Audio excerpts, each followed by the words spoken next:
नाही, उद्धव ठाकरे आले म्हणून मी आलो, हे पहिलं तुमचं म्हणणं चुकीचं आहे. मी अमरावतीच्या दौऱ्यावर होतो. पक्षानं आमच्या एक कार्यक्रम दिला आहे शेतकऱ्यांशी संवाद साधण्याचा, आणि अजेंडा आमच्या निवडणुकीचा, त्यामध्ये काय मुद्दे असावेत हे अभियान आहे देश पातळीवर. अशा प्रकारे आमचे कार्यकर्ते नेते जात आहेत. त्याचा भाग म्हणून मी अमरावतीच्या दौऱ्यावर होतो. त्या निमित्तानं या ठिकाणी एक कार्यक्रम होता. मग आमच्या पदाधिकाऱ्यांनी सांगितलं की मेळावा आहे राळेगावला, तुम्ही या. त्याच्यावर उद्धव ठाकरे येऊन गेले म्हणून मी आलो, हे पहिलं चुकीचं आहे. आणि उद्धव ठाकरे येऊन काय केलं? उद्धव ठाकरे एखादा उडता पंछी येतो त्याप्रमाणे एका दिवसात 4-4, 5 सभा घेऊन शिव्यांची लाखोली व्हायची. स्थानिक मुद्द्यांवर चर्चा नाही, विकासावर बोलायचं नाही. 2.5 वर्षाच्या कालावधीत आपण काय दिवे लावले ते सांगायचे नाही. त्याच्यामुळे लोकांना ही सगळी नौटंकी वाटते. त्याच्यामुळे उद्धव ठाकरे आलेत म्हणून मी आलो असं अजिबात नाही. उलट बरं झालं ते येऊन गेल्यावर मी आलो.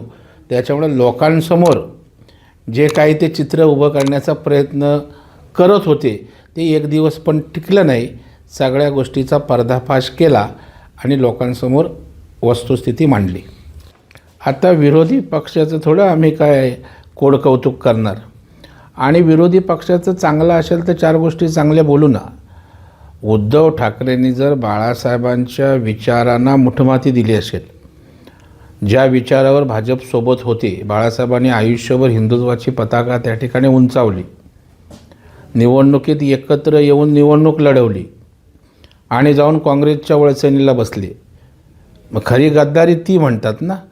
मग अशा वेळेला आमचं त्यांचं कौतुक करायचं. बरं, तुम्ही असं विचारत नाही कोणत्यांना की शिंदेना गद्दार म्हणत असताना मतदान तुमच्या शिवसेनेला दिलं, युतीला दिलं म्हणता. मग तुम्हाला जे मतदान झालं तेव्हा भाजप युतीत होती ना, आणि राज्यातल्या जनतेने जनाधार दोन्ही पक्षांना दिली होती, सत्ता दिली होती.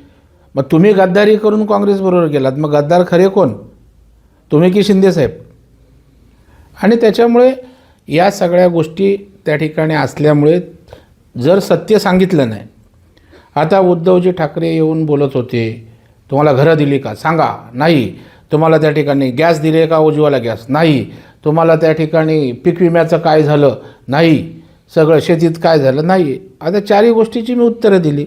घरं दिली तर पंतप्रधान आवास योजनेतनं देशात कोट्यवधी घरं दिली, महाराष्ट्रात कोट्यवधीची घरं आहेत. उज्ज्वला गॅस त्या ठिकाणी लाखोच्या संख्येने दिले गेले, विदर्भात मोठ्या संख्येने दिले गेले. 1 रुपयात पीक विमा दिला. शेतकऱ्यांना 6,000 राज्य शासन, 6,000 केंद्र शासन, 12,000 किसान सन्मान निधी देतो आहे. त्यामुळे जे ते बोलले त्या प्रत्येक प्रश्नाचं उत्तर देण्याची संधी मला या निमित्तानं मिळाली. आणि एक प्रकारे त्यांच्या टोमणेबाजीला, टीकेला या ठिकाणी एक उत्तर सभाच आमची राळेगावची झाली. राजकारणातील प्रत्येक अचूक बातमीचे सर्वात आधी अपडेट्स मिळवण्यासाठी सरकारनामाच्या सर्व सोशल मीडिया प्लॅटफॉर्मला लाईक, फॉलो आणि सबस्क्राईब करा. तसंच सर्व नोटिफिकेशनसाठी बेल आयकॉन प्रेस करायला विसरू नका.